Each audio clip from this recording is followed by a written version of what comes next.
Fentanyl crisis, the dark truth behind poverty and violence. That's one level. Another is, she just sold a dose that killed my brother. Like, now it's personal. Like, how many bodies are attached to this fentanyl game? And then, when everything is said and done, how much of this just has to do with poverty and rough situations?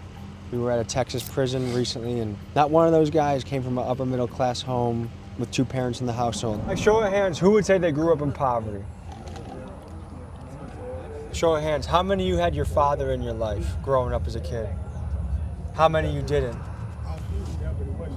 Certainly the job of a drug dealer has been popularized, has been glamorized in hip hop and rap. Like, the hustler is the guy that people look up to in a community. And is that because rap made it cool, or because, depending on what area you're from, that might be the one guy with some sort of resources? I don't know. If I'm treating everyone like I'm an older brother and I could give them advice, I don't think I would tell them to do anything that can result in years behind bars. What amount of money is worth time in prison?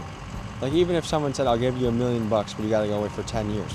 No, I wouldn't take $1 million for 1 year. Some of the law enforcement we spoke to were operating undercover, and for this reason, we had to blur their face for their interviews.